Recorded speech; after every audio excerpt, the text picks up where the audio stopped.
Hello everybody, good evening and welcome to the United Stand. This is the latest Manchester United transfer news as we're feeling hot. It's hot. It's hot in the UK, it might be hot elsewhere. But look, let's fly straight into the show. Lots to talk about. What's next? We know the situation with regards to Frankie de Jong. He's now on a flight to Miami. You might be watching. If you're watching Frankie, I don't know what to say. If I speak, I'm in trouble. But I do still remain 90% sure he's going to be a United player because having been briefed again this afternoon, Manchester United still maintain their course is Frankie de Jong for the midfield. Nobody else. You can put fake stories about Sangare out there that aren't true. You can talk about your theories about Ruben Neves or Yuri Tillemans or Lema. They're not true. Manchester United are still tunnel visioned on Frankie de Jong. And Erik ten Hag is still in Melbourne saying, I am insistent that you get this player. So much so that he will risk starting McFred in the first games of the season to get Frankie de Jong in.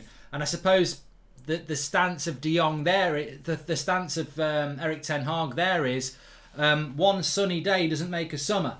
And some other analogy I can't think of that, you know what, a one night stand ain't a marriage. That's a good one. Basically meaning that, you know, short-term pain, long-term gain. If it's not going for Frankie de Jong or it's getting Frankie de Jong but missing out on him for the first few games of the season, it'll be worth it in the long run. And that is the stance of Manchester United at the moment. Zishan, thank you very much. So, look, let's bring you some breaking news. Now, Steve Bates of The People has been very good. Again, The Mirror and The People, who are owned by the same outlet or owner, have actually been quite good and well briefed on Ten Hag. I don't know why. The Mirror, is it Mullock? Is the Mirror? They just seem to be quite well briefed on Erik ten Hag this summer. I don't know why. Maybe somebody has the answer to that. But this has come out in the last hour from I think it's Steve Bates, who is a very long established journalist, works on the Sunday People now in the UK. He says the first player that Erik ten Hag spoke to when taking over as Manchester United manager was Frankie de Jong and remains insistent that a deal should be made. So that is Erik ten Hag's stance. He's insistent that this is the deal to do. And it leaves you in that difficult position as a Manchester United fan because I don't believe any of you and me should be... Well, I think you can critique Ten Hag, but you can't get angry with Ten Hag. I think that's a bad thing. I don't agree. And I want to talk about this a little bit later as well, because I did a tweet about, is Maguire actually worse than Eric Bailly? We can talk about that later. But I don't like the fact that Maguire's been given the captaincy, because I think Maguire needs to focus on being a defender. I think it's actually, he's making his job harder by trying to captain the team when he can't even establish himself as a centre-back for United. But I don't agree with Ten Hag giving the captaincy to Maguire, but I'm still 100% behind him as the manager of this club. There's not one part of me that thinks we've made a mistake yet. But I don't like reading stuff about this is Ten Hag's fault about Frankie de Jong but in a way that's a real positive. Welcome to the Members Club, Zishan. In a way, actually, it's quite a positive that there's some United fans saying this isn't on the board, this is on Erik ten Hag, he's being stubborn and, you know, but is that not what you want in a manager? I mean, maybe he'll get it wrong, but I'd rather have a manager where the board are backing him. And I think it is embarrassing that we're not going to have him for the start of the season. I think it's a big mistake, but I might be wrong, you might be wrong. And, you know, this didn't happen with Mourinho and it didn't happen with Van Gaal, who had bigger CVs than Ten Hag. So maybe United are learning their lesson here, that as much as they're going to face scrutiny and criticism, they are backing this manager. As I said, I spoke to somebody this morning and United are worried about this deal. They're worried about how de Jong's being perceived by United fans, because this is going to be their big signing of the summer. And a lot of United fans don't have an issue with de Jong, but they're saying we shouldn't be doing this deal. There are some United fans who have an issue with de Jong now. So United are a little bit nervous about this deal, but they're staying the course because this is what Ten Hag wants. Ten Hag is saying, no, stay with this deal. You'll get it done in the end. I understand backing Erik ten Hag and getting him what he wants, but we've been humiliated enough by de Jong and I don't want him anymore, says Jameson. I can understand why Ten Hag is so adamant, as many managers prior to him haven't got what they wanted, but this can come back to bite him, says Akio. It's risky, it's brave, but it is backing your manager, you know. And I suppose it's easier for me because, you know, I'm used to getting criticism. I'm used to people. Look, I've looked on Twitter. I've seen the pictures of me with the t-shirt on. I've got it here. My half. Look, I've got it here. Straight, fresh out the wash. I'm not scared. Read it. Frankie goes to Manchester. Frankie's going to Hollywood at the moment. Relax. But I've got the T-shirt. I'm not pretending I didn't wear it the other day. It's there. And one day you might be able to buy one yourself. But I'm still 90% this deal's going to happen because I'm annoyed. I'm annoyed he's on the bloody plane. But I know that United are absolutely convinced that they're still going to get this deal done. So I'm just annoyed by how long it's going to take. Check out the video this morning. Evening, Mark. Do you think United could be clever with this and threaten to pull out knowing that Barca came to us for the deal, says Jordan? No. I think they should have done that already. I said that this morning. I think they should have pulled out this morning. They should have pulled out and said, jog on. But they obviously know more than we know, which I'll talk about in a minute. Making club like United kneel for De Jong will not make dressing room better. Problem started from these types of deals, says Mohammed. Mark, I agree with you about Frenkie de Jong being great to long term, but what are we going to do about the CDM position? We need someone behind him and Bruno, says CR7. Welcome to the Members Club, Karam. I think it's just a cover-up for media reasons on the captaincy. Ten Hag won't rock the boat now, so in my opinion it will be De Gea or Ronaldo, says Wayne. I hope you're right. And can we force Barca's hand by threatening to pull out? They can't register players if we don't get Frenkie de Jong. It's a bit ruthless, but it could get over with it, says Sam Weston. I tell you what, all this pull out talk, it's taking me back to my teens. Mark, I'm just bored. Pull out. I'm not there yet. Mark, I'm just bored of this saga and it has taken some of the appeal hype out of this one. I know Frankie's playing his own games, but the rhetoric around him not wanting to move is not helping him, says Jim Jam. Look, let me just go through these this story that we're reading out, and then I'll give you what I pretty much know is going on with Frenkie de Jong. Discussions have taken place about Manchester United paying the wages of Frenkie de Jong that he is owed. However, tax implications as well as UEFA and FIFA regulations make this pretty much impossible. What does that mean? So basically, discussions have taken place, according to this particular journalist, that United give Barcelona 15 million more. They pay that 15 million to de Jong, or they take it off the wages. Those have been discussed, but apparently that's against FIFA regulations. Pretty sure you could find a way around that, but, you know, whatever. Also, Erik ten Hag is aware of Frenkie de Jong and his agent's strategy regarding refusing to publicly demand a move, which is why John Murtough and Richard Arnold were spotted in Barcelona last week to work out a deal. And finally, Frenkie de Jong and his agent Ali Dursun believe that expressing a public wish to leave Barcelona and join Manchester United will weaken their position as they fight the club for his deferred wages. So we are in the midst of what is a very... Look, and I'm sure if you check my Twitter timeline, the one where I said if I speak, it's a picture of Frenkie de Jong on the plane sat next to Memphis with a smile on his face. This is a political game of cat and mouse and chess. Cat against mouse playing chess. It's a mess. And effectively what is happening with this deal is, and there's all sorts of talks out there that Barcelona can't register Lewandowski and Rafinha until they sell Frenkie de Jong because actually the financial fair play is not about an influx of cash, it's also about wages.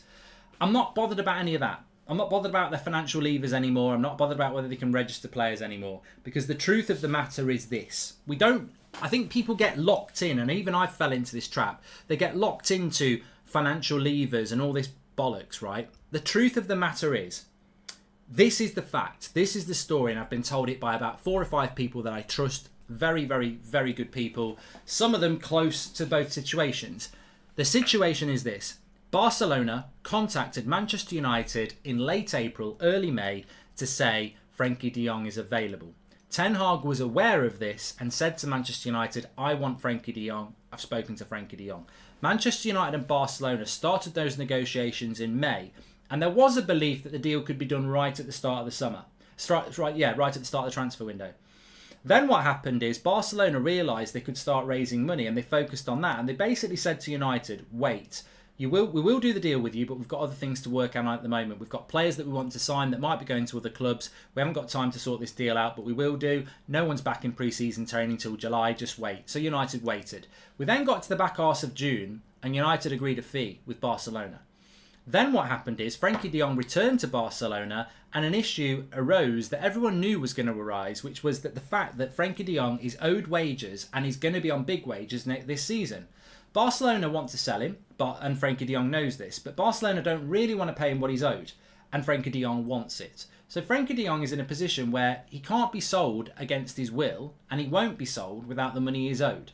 Manchester United have negotiated a fee with Barcelona. They're basically aware that Frankie de Jong wants to stay at Barcelona but can't, so will come to Manchester United. And Barcelona want to sell Frankie de Jong but don't really want to give him the wages. And that's where we are.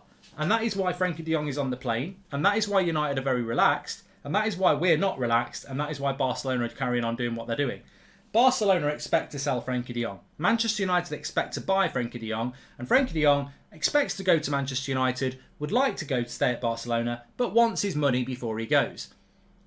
And fans, we're like, we are about to start the Premier League season in 3 weeks. Why have we not got a midfield? And United privately are, we've got McFred for the opening game of the season. And Ten Hag is like that. I'll be all right. It's Brighton and Brentford. I'll get Frankie at some point in August. And that's United's stance. And that, look, absolutely, that is a risk. Of course it's a risk. As a fan, I'm outraged. As a fan, I'm frustrated. But that is the situation. And sometimes the situation is frustrating. Sometimes it is. And it is frustrating. We want the players in. We want to feel confident. We want to predict what's going to happen next season. The reality is we are going into this season in a lot of uncertainty. We are going into this season with a lot of the players from last year. But this is what Ten Hag wants to do. And whether we like it or not, reluctantly, I've got to go, oh, God, yes, all right. Okay, fine. And I am 90% sure we're going to sign him, and I've never shirked from that. So I hope you bloody remember it, because I haven't moved. I've had people messaging me all day going, Alfred, just accept it. He's not coming. I know the club expect to sign him. So what do you want me to do? Pretend that we're not going to sign him? Look, I'm not 100%, I'm 90%. Maybe they will mess it up. But as of now, hand on heart, United expect to get that deal done. And it's all a political game. De Jong is on that plane because he wants his money. Barcelona have got him on that plane because they don't want him to pay him the money. And United are waiting, going, well, we're ready to pay the fee. It's agreed. So how long's a piece of string on this? I've got no idea. I suppose the big thing is what happens next, which we're going to talk about. I'm certain De Jong now wants to come. I don't think he's playing with United, but rather he's asking for what he's owed. He doesn't want to give Barca an easy way out, says Cantona. Sean says, I understand Ten Hag wanting De Jong, but this saga could jeopardise our whole summer. Imagine if it goes to the wire and we don't get him. We need a deadline on this, says Sean Turner. Any truth whatsoever in Sangari talk? Either way, we're going to get absolutely taken for a ride on any transfer we attempt, says Marco. Reminds me about that, actually. High love from us, South Africa, says Jared. Big shout out to the South African. Massive. Can't wait for next season. Excited to see what Erik Ten Hag can do and will do. Good. I'm excited too. It's all right. Let him join by August. For now, let's shift our focus and make other priority signings, which are CDM, forward and right back. We don't want, says Ammers. Good point. I want to talk about that as well. What next? De Jong is on tour now. He could be on there for 3 weeks. We've got to go move and do other business. Will we do that? I wonder when United will get the first signing. I don't count a free transfer and a 15 million player from the Dutch league. This is United, not Norwich. Says Saul. Well, we have signed Lisandro Martinez. Ooh, member for 14 months. Natty, thank you very much there. And a new member in Elliot. Thank you. So we did get a question in there. This is the Sancho saga from 2020, says Sean C. We did get a question in there about Sangari and if there is anything in that. Complete nonsense. Absolute nonsense. There was a story that came out this afternoon that even I would love to be true, that Manchester United are making progression on Sangari from PSV and were the front runners and all this and that. To be honest with you, the sources didn't even belong in my cupboard. They were not good enough. And look, there's always an opportunity for a new journalist to come forward and get credibility. Who was Fabrizio Romano 5 years ago? But we're not in for Sangari. And we're not in for Sangari. And as much as I'd be excited by it, and I think many of you were, none of us know Sangari as much as Erik Ten Hag does. He has played in the Eredivisie. He's managed in the Eredivisie, and PSV were their main rival. He's gone and got Malacia from Feyenoord because he knows him. He's gone nowhere near Sangari. So Ten Hag obviously doesn't think Sangari's up to it. Now, Sangari could go to Leicester. He could go to Liverpool. He could stay at PSV and become world class. But we are not looking at him. That's the cold, harsh truth. At this moment in time, we are not looking at him. It's fine if he doesn't come right away, but at least put another midfielder, someone with a similar profile just for security, says Ari. Mark, remember when the club put it out there that they would have all their business done by the end of June, says Uber Melon. That was the plan. It's just not gone to plan. Mark, are you sure this isn't the Glazers driven? Eric Ten Hag may want Frankie, but we should be getting other players we need, says Andy and Bruno. And Romana, thank you very much for becoming a member. Well, this was not on the agenda for the show tonight, but you've just actually prompted something in my head that I was thinking about this afternoon that I'd completely forgotten about. Remember when Ten Hag came into the job and he started talking about there's a lot of potential in this team, it finished second a year ago. And I and many others were like, Eric, have you watched United play for the last 2 years? We finished second because there was no fans in the ground, Liverpool and Chelsea was shit, we parked the bus and hit teams on the break, and there was no pressure from crowds, so it worked. As soon as the crowds came back and Liverpool and Chelsea sorted themselves out, we were crap with the same set of players and the same manager. That was a complete and utter smokescreen that we finished second in the league. And we were miles behind City as well. So saying that we finished second a year ago and we can get back there, no chance. We're not, unless there's another COVID outbreak, which no one wants, unless there's a situation where people forget how to deal with it when we counter-attack and play with no fans, no chance. But tell me that Eric Ten Hag's not been employed by the Glazers to get the most out of what we've got. We already know it. Look at what people are talking about online. Oh, Rashford looks really good now. Bruno's a lot better. Martial's like a different player. Sancho's going to tear it up. Luke Shaw's looking decent. Even McTominay and Fred look revitalised. Where's all this coming from? It's coming from you. It's coming from me a little bit. We are buying what the Glazers want. The Glazers want Eric Ten Hag to work with what he's got. Now, that's fine, because if he's the coach I think he is, we'll do reasonably well. But tell me, when Man City employed Pep Guardiola, and when Liverpool employed Jurgen Klopp, and when Chelsea employed Thomas Tuchel, did they say to them, you've got to get the best out of what you've got? Did they bollocks? Because you know when a new manager comes in, you back them. And all I'm waiting for is the end of August, and I'm going to count up the money we've spent, and I'm going to count up the money we've sold, and I'm going to tell you what the stance is of the Glazers. Because at the moment, it does stink a little bit of... In fact, it stinks massive. Look at this. Look at the squad. Look at the pre-season tour. Ronaldo ain't there. Malasia's the only new signing. So you can't say to me or anybody that Ten Hag's not taken this job from the Glazers with them telling him he's got to get the best out of what he's got, which is absolutely fine if those players can be turned into title winners, but it's not fine if he's being told to polish turds. And I've never known a manager go into a club and polish turds and win titles. I've never known it. In fact, I've never known a manager go into a club and get by with what they've got. I can't think of one. Sir Alex spent loads, Pep spent loads, Klopp spent loads, Kenny Dalglish at Blackburn spent loads, Kevin Keegan didn't win the league but he spent loads. That's the path of a manager. So we've got to spend money on this manager. At the moment he's on tour with Ollie's squad. It's as simple as that. And it's exciting, but it's mainly exciting because of young players. Could we see a Van der Beek and Eriksen instead of Fred and Scott at the start of the season, says Darren? I don't know. Reece Johnson, thank you and welcome to the Members Club. Also, welcome to the United Stand Members Club is the name. And Romano as well. Mark, I know the board are crap, but if he comes at the end of August on a 5-year deal, I would still be very happy and he already knows the system, says Connor. He doesn't really know the system, does he?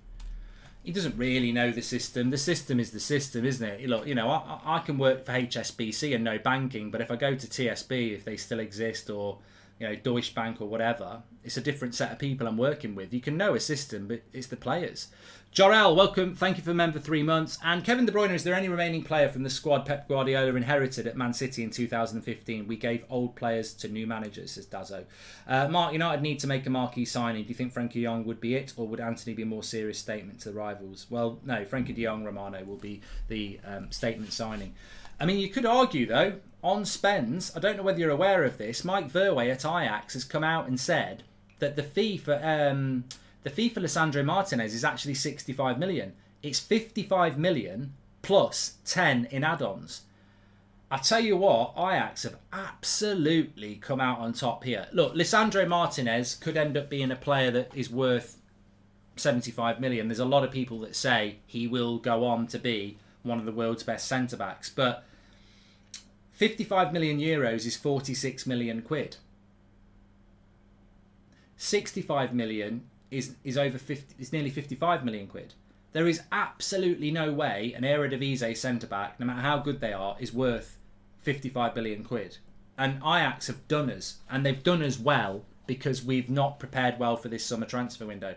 So, in fairness, we are. I mean, it just depends what other business we're going to do, really, doesn't it? But I think what next is important. What is next for Manchester United? Because Frenkie de Jong's in America now. He's not going to land there tomorrow morning and then fly straight back. He's going to be there for, I would say, let me just have a quick look actually. So this is actually a very valid thing to do. So Barcelona's tour looks like this. They play on the they play Real Madrid. Let me just have a look at this. So they play Real Madrid in, I don't know, let me just have a quick check. I know they play Real Madrid on the 24th, Barcelona, Juventus on the 27th, and then they play New York Red Bull on the 31st of July. I think that's their last game. I think they're there for a couple of weeks. So, yeah, he's not going to be flying back from I mean, look, conceivably, he's not coming back until early August. There's no way he's playing against Brighton. Absolutely no chance he's playing against Brighton. So, yeah, what do we do in the next 3 weeks? Is that our transfer window done? Is that Xavi? Thank you very much for the super chat. Gregan says, friend of mine who is friends with the Jong family told me that Frenkie wants to join United. Don't even want the full amount owed. Barca don't want to pay, but yet they buy all these players. I don't know whether that's true or not. I mean, it's a super chat. It could be, it could not be. I can't understand why we're not in for Lema, says Mark. Oh, some people just say Lema's not actually good enough, even though Bayern Munich want him. But, you know, I think Lema is, you know, everybody's a bloody football expert, aren't they? They are. Like, you say go and get Lema and Tillemans, and people are like, oh, they've been playing too much FIFA. They've been watching too much of United stand. And I'm like, you arrogant shit. You arrogant little shit. What are you talking about? They've been playing too much FIFA. Maybe they've watched a bit of football.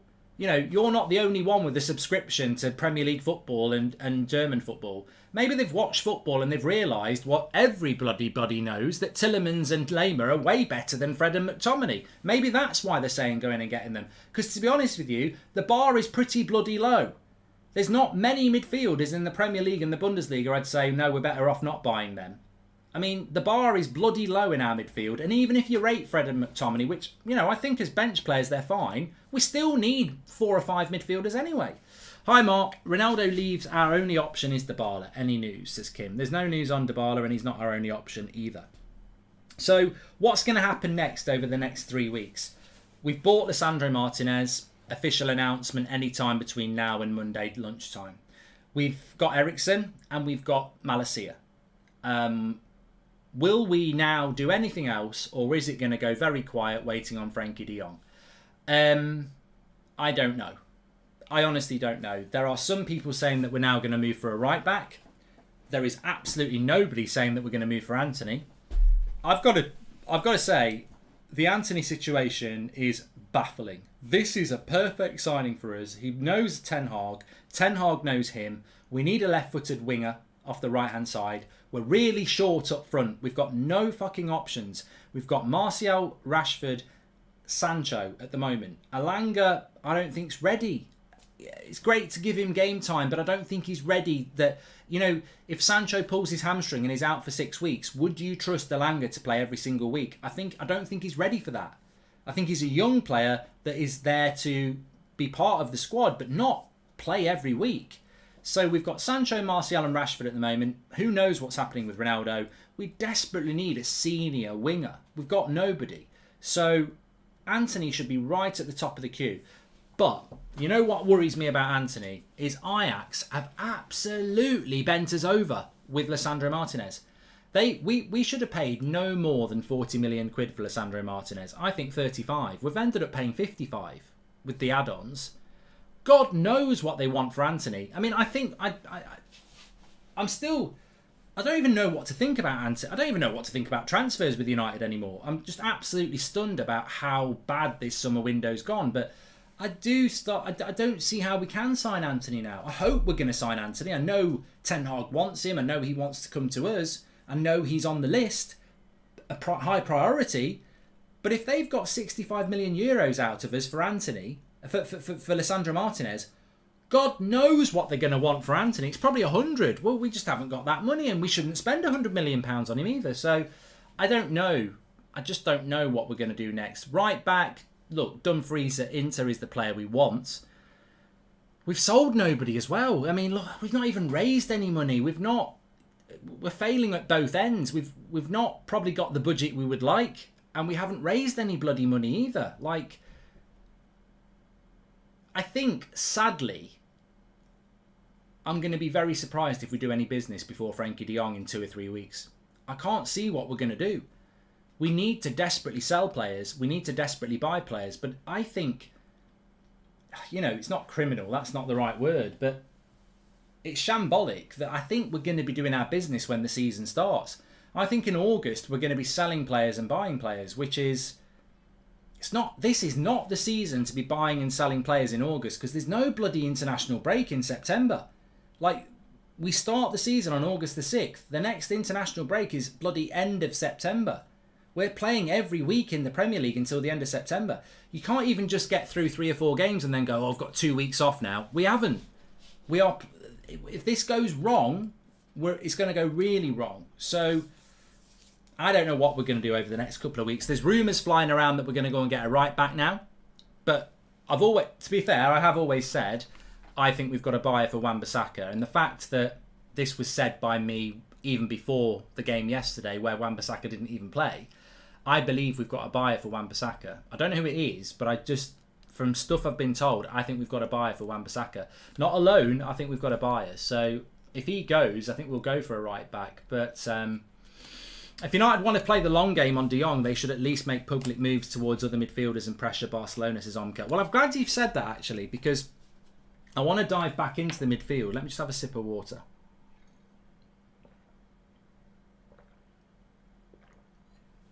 Oh, I had 6. I had apple bottom jeans, boots with the fur. The whole club was looking at her. She hit the floor. I don't know why I said that. One thing is clear. Ten Hag is doing it his way, and the club is backing him. He's right to wait it out for Frankie de Jong, says Tamer. He's wrong. He's wrong. He's right. He's wrong. He's wrong. The season starts in 3 weeks and we're not prepared. If it goes wrong, he'll lose his job. He's right. It's a short-term fix if we don't go and get de Jong. It's a long-term plan to get him. Who's right, who's wrong? I don't know. This is the beauty of the game at the end of the day. The debate, the conversation. This is what it's all about, isn't it? Barca can force de Jong out by telling him he won't get first-team football, then he won't make the World Cup team, says Sigurdo. Yeah, look, as I say, 90% that Frankie de Jong is going to join United. What I do want to talk about is, what are we going to do with this midfield? Now, I'm aware... Look, Scott McTominay, he's there at the kit launch again. Adam and Ryan were there. I'm sure you saw the videos this morning. You've got Rashford, Bruno, Shaw, Sancho and McTominay. Where's Harry Maguire? Where's the captain of the bloody club? Why is the captain of the club not at a kit launch? I don't know. So McTominay's at a kit launch. Like, there are people out there that like Scott McTominay. There are people out there that like Fred. So I've got to be respectful here. Again, it's not personal. I don't dislike them as individuals. I just don't think they're good enough for Manchester United, and I've been proven right, and many other people have been proven right. I think they're bench players. But even if I think McTominay and Fred are good, even if I think that as a pair they're good enough for us to get into a title race, it's a depth thing. What if McTominay breaks his leg? Who's playing next to Fred? Garner? Garner's never played a Premier League game. That is ridiculous. Manchester United saying that Garner is the replacement for Matic or Pogba, as much as I want him to be, based on what? Eric Ten Hag's only had training sessions with him. How does he know? And also, all right, Garner's the replacement for McTominay when he breaks his leg. Garner's no good. It's Garner and Fred for the rest of this, for 3 or 4 months. as I say, and I've said it many times, we had Matic and Pogba, Fred and McTominay last year, and we desperately needed a midfielder bought last summer, and we didn't. We still desperately need a midfielder bought, and we haven't got Matic and Pogba. We need 3 midfielders. And we had Donny last season as well, so don't say we've got Donny. We had Donny last season. So we need 3 midfielders. All right, Garner might be one of them, but we still need 2. All right, De Jong's one. We still need 1 then. We are short in the midfield. Now, if De Jong's going to come in at some point, maybe after the Brighton game, maybe after the Brentford game, if De Jong's going to come in at some point, fine. But he's not going to be there for the start of the season. So are we playing Fred and McTominay? And if we're playing Fred and McTominay, will we get by against Brentford and Brighton? We might. We might do, because Ten Hag's football is very good. It might be enough to get over Brentford and Brighton, who could both be in a relegation battle, or at least both will be in the bottom half of the table. So we might have enough with McTominay and Fred. It's a risk, but we might be. But again, what if one of them plays badly or one of them gets injured? What are we going to do? Garner? Is that, again, it's a risk. So it got me thinking about the midfield. And look, this is how my brain works. I can't just go, we bought Eriksen. That's fine. Let's wait and see. My mind's like, what are we going to do with Eriksen? What are we going to do with Eriksen? We've got Donny, Bruno and Eriksen, all of which apparently are number 10s. I think at least one of those players is going to play in the midfield too. It's slow sports news. Yellow tie, crunching up cornflakes in an Audi. But it is slow sports news. But I genuinely think that when we think about this midfield, and I'll visualise it for you here. When you think about that midfield there, and you look at Frankie de Jong in that position. So you got Frankie de Jong. So you got Fred here, yeah. You got Fred and Frankie, yeah. Hello.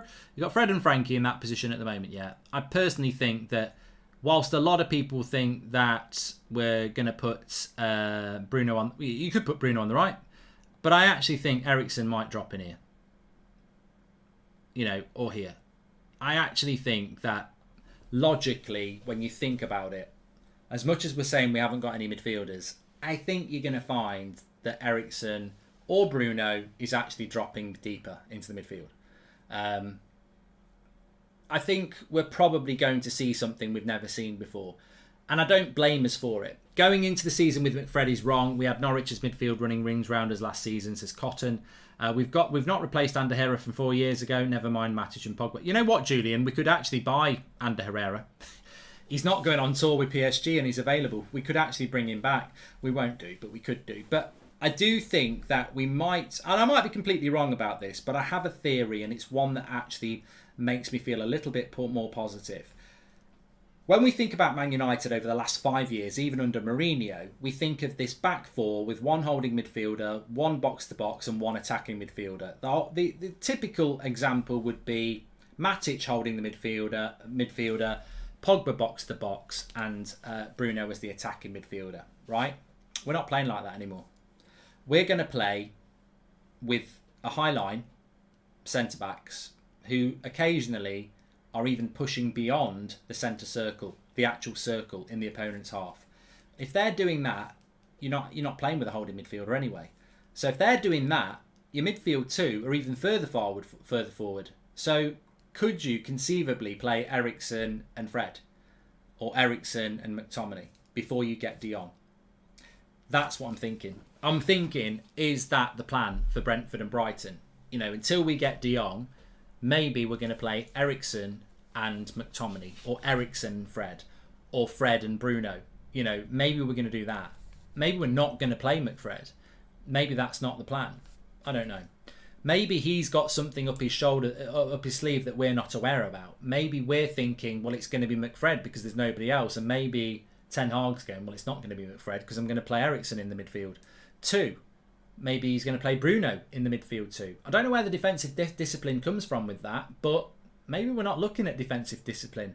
Maybe we're looking at 75% possession with a high line. We'll concede chances on the break and we'll take our chances that we'll score more going forward. I don't know. Maybe we're on the cusp of a complete and utter revolution that's going to change the way we think football's played, because to be honest with you, the way that football's been played over the last 5 years is bloody boring. I have a sneaky suspicion Glazers had something to do with Maguire being captain. Ten Hag didn't bring in Martinez to pair with the fridge or to be on the bench, says CR7. And Anthony says, can anyone clarify what Darren Fletcher is paid to do at our football club? Anthony, you know what? I'm going to say it right here, right now. In relation to Darren Fletcher, I'm not interested anymore. Darren Fletcher, as a Manchester United player, I really liked him. He was really castigated and laughed at when he first got involved, and people used to call him Sir Alex Ferguson's foster son. But actually, he got sent off for a dodgy yellow card in a semi-final of the Champions League, and I think it was the 2009 one. I'm getting old these days. But I think it was the final we lost to Barcelona in Rome. And the semi-final, if I remember correctly, may well have been the Emirates. And basically, he stretched out to make a tackle in the penalty box, and he got the ball. And he got a second yellow, I think, and it put him out of the final. Or he got a red. And it never was... He made a good tackle and he missed the final, and we really missed him in that game. I'm pretty sure it was 2009. He was a good player, Darren Fletcher, and his career got cut short by quite a serious stomach issue. As a player, I really liked him. Same as Solskjaer. Last season, I had no bloody idea what his qualifications were to be doing the job he was doing. Sitting on the touchline in the ear of Ranić, he just looked completely out of place. But I'm going to say this, and everyone else can do what they want to do. In relation to Darren Fletcher, I couldn't give a shit anymore. Like, we've got Erik ten Hag, we've got Steve McLaren, we've got Van der Gaag. If Darren Fletcher's on the training ground helping out, I'm not bothered. My problem last year was that this was a guy with very little experience who sat next to Ranić in his ear, and he's also technical director. I'm not bothered about Darren Fletcher anymore. You know, I'm back in the camp of I like Darren Fletcher, I remember him as a player, and if we're nurturing him to be something important at the club, fair, or, you know, so be it. We've got Ten Hag now. This is a different world. What Darren Fletcher does really doesn't concern me anymore. And if he turns out to be a really valuable asset to the club, then great. Last year, it pissed me right off because the club was a shambles and he sat there in the ear of Ranić. Now, it's an irrelevance. Darren Fletcher shouldn't even be in our thoughts at the moment. Ten Hag's the manager. He's got the coaching staff that he wants. Let's get the players that he wants. Savage and Zidane took Liverpool's best midfield to the sword for 28 minutes. They are starters for me. Wayne, how much have you had to drink?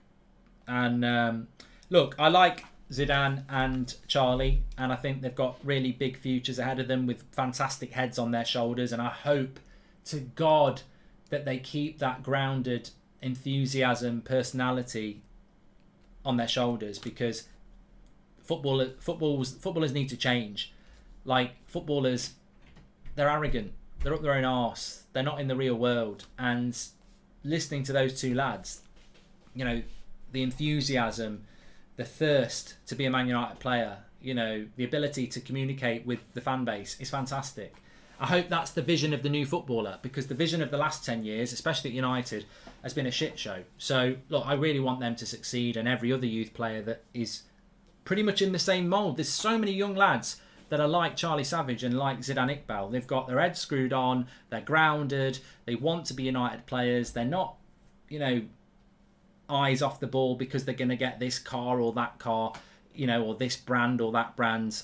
You know, the future's bright and Ten Hag's the right manager for them. But I don't think those two are ready. And I don't think it's right to think they're ready, because we're Manchester United and we need to be spending money.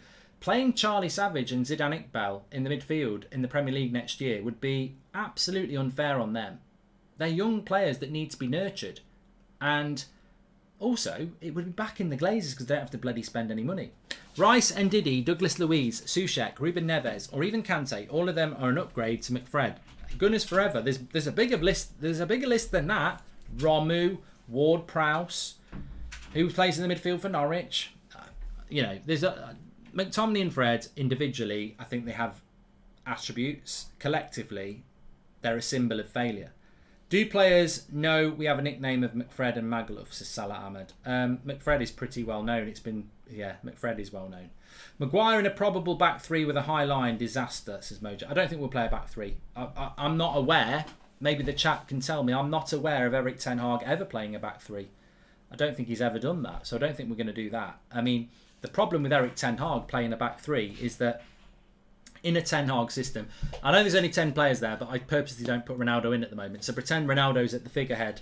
Where's my finger? I'm using the wrong one. Can't figure this out. That finger, yeah. So where my finger is, Ronaldo is there, okay? So if you play three, you're still going to play with fullbacks. You're going to lose a winger or a midfielder. So it's very important in an Erik Ten Hag system that you've got a striker, you've got a number 10, you've got two wide players, you've got a midfield two that's pushing the press, and two fullbacks. If he plays a back three, he's going to lose one of his attacks. I just don't think Ten Hag would play a back three. I just don't think he would do it. Hi Mark. Yesterday, Manchester Evening reported that Man United is targeting Roma's Nicola Zaniolo. What do you think of it? Never heard anything about it. I've not heard anything about it. Nightman, thank you very much for the joining the members club. So yeah, I think that the next. So Frankie De Jong's on tour now until the start of August, so that's 2.5 weeks. Will we do any other business in the next 2.5 weeks? My prediction is it's going to go very quiet. I think Lisandro Martinez gets announced on Monday. We play on Tuesday, bit quiet again. Then we play on Saturday, come back from tour, bit quiet again, play those final 2 tour games, and then we're a week out from the start of the Premier League season. I don't think we're going to do any more business. Not till in August. I think all our business will be done in August now. I think that's it. Lisandro Martinez and that's it. And that's not even being negative. That's just being realistic. If United can defy that and prove us wrong, that's fine. But I don't see... What's the next transfer after Frankie De Jong? And we know that Frankie's not going to happen for a few weeks now. So what was the next transfer after Frankie De Jong? I don't know. I really don't know. Liam says we could sign Ziyech. I mean, Ziyech's not hit the ground running at Chelsea, has he? And I don't know. Apparently he's going to go to Milan as well. I can see the logic because he's played for Ajax, but I don't know. I'd like to see us go and make sure that we get Anthony. I'd like to see us go and get a right back, but I don't know. Maybe United will surprise us, but we seem to be in a bit of a lull. And of course, one of the big things that's gone quiet that I feel, every time I'm checking Twitter, I'm expecting somebody to say, we're due an update on Ronaldo. That there's an update on Ronaldo that we haven't had yet as well. Like, Ronaldo is not on tour. He's not training. He's somewhere doing something, and we don't know what. What's the next step with Ronaldo? Because it's 2 weeks tonight that we heard he wanted to leave. 2 weeks is a long time in football. Are we going to go another 2 weeks with nothing? I think we're due something on Ronaldo, and that's another big thing. Maybe that's what's going to take up the next 3 weeks, which actually is a waste of time for us unless he stays. The amount we are paying for De Jong, we can buy both Tielemans and Sangare. That would make our midfielders competitive as other teams, says Manoj. But I think with that, you're wandering into an area that's different. I understand why some people would walk away from De Jong, but what if we bought De Jong a month ago? We'd still be buying him for the price we've agreed in 3 weeks, and we'd still be paying him the same wages. We could have bought De Jong at the start of June, and what you're saying there is still valid. Welcome to the Members Club, Manula. And what I mean by that is we're going to pay 85 million euros all in for Frankie De Jong over the next 2 years. And that is, 70 million quid? And we're going to be paying him wages in excess of £300,000 a week. Some people would say United are not learning from their mistakes of the last 9 years. What if I said to you what was United's big mistakes in the last nine years in transfers? What would you say? What symbolises the mistakes of the last 9 years? For me, we spent over £1 billion, and I don't know where it is. In the last 9 years, we've spent £1 billion. I don't know where it is. I can't think of many signings that have been worth it. We spent £1 billion. There are clubs in the Premier League that will never spend £1 billion in their history. We spent £1 billion in 9 years. It's actually more. So for me, when I look at the last 9 years in the transfer window where we went wrong, we spent £1 billion and I don't know where we spent it. So when I look at this summer and people say we shouldn't be spending massive amounts of money and wages on Frankie de Jong, I can't defend it. I think we should get Frankie de Jong because Ten Hag wants him, but I can't pretend that we're not spending huge wages again on one player and huge fee on one player. You know, that is symbolic of what United have made mistakes in the past. But that doesn't mean you shouldn't do it. You can't just go, oh, we spent big in the past and we're never going to spend big again. What if an opportunity comes up for a Kimmich or a Haaland or someone like that? Do you go, no, we're not doing it because over the last 9 years we spent badly? You know, maybe Frankie de Jong is worth every penny and maybe he's going to be absolutely brilliant, and Ten Hag certainly thinks that. But I also can't say that when people are saying, well, this is exactly what we've been doing for 9 years, why are we doing it again? That is the risk. Football is risk. I'd rather get Dumfries than Anthony. Sancho can play right wing. We need an attacking right back better than Deleuze, says Mandor. Well, Mandor, you make a good point, to which I would reply and say, you'd rather get a right back because we've got Sancho on the right. Is Sancho playing 60 games then? Is he playing Thursday night and Saturday? And he's never going to get injured and he's never going to dip in form. I tell you what, he's a bloody good player as well as somebody that's very, very, very endurance. I mean, you know, endurance, is that even a word? I meant, you know, like good endurance, good stamina. We have got Sancho, Rashford, Martial. That's it. And you're saying, I'd rather buy a right back because Delo ain't good enough. You've defeated yourself because we've already got 2 or 3 right backs. They might not be good enough, but we've got depth. We've literally got Jadon Sancho on the right. Who's playing on the right wing when Jadon Sancho gets injured? Who's playing on the right wing if Jadon Sancho has a bad season? Who's playing on the right wing when we need to rest Jadon Sancho? Rashford's crap off the right and doesn't want to play there. Alanga's no better. We haven't got a bloody right winger. We actually haven't got a right winger apart from Jadon Sancho. Asher, welcome to the Members Club. Thank you very much. And also to Ibrahim as well. We are, look, I didn't intend on talking that tonight. We're weak in the midfield and we're weak in the attack because we don't have any depth and therefore you're weak. You know, it's true. It's true. Durable, that's the word. Made a new word up tonight. Was there anything else I wanted to talk to you about? No. To cut a long story short, no. Ahmad. People are talking about Ahmad or Palestri. I'm sorry. You're having a bloody laugh. You're having a laugh. Have you seen Ahmad in pre-season? Have you seen him at Rangers? He ain't ready. He's not ready. He looks nowhere near ready. I don't know what that signing was all about because I'm telling you now, at Atalanta, they thought he was going to be the next Messi. Fabrizio bloody loved him. He used to talk to me before we went live going, oh, you've got a great player here. I don't know what we've done to Ahmad, but he don't look anywhere near ready at the moment. That's a major risk. Palestri, again, you know, I don't think he's ready. But you could say that, you know, Elanga don't look ready to me either. Like, you can't go into a season with 3 first-team players and then 3 youngsters. That's ridiculous. You can't do that. I think bringing players who don't want to play for the shirt is always a mistake, says Gunners Forever. Di Maria was a mistake, and if Frankie de Jong doesn't want to come, United should look somewhere else, says Gunners Forever. Brandon, welcome. Thank you very much for the super chat. Look, we're back on Frankie. The situation is United are very confident they're going to get him. Ten Hag is very insistent that we get him. And I actually think that when we do sign Frankie de Jong, because I still think we will, 90% sure, I'm still very confident that we will from everything that I know.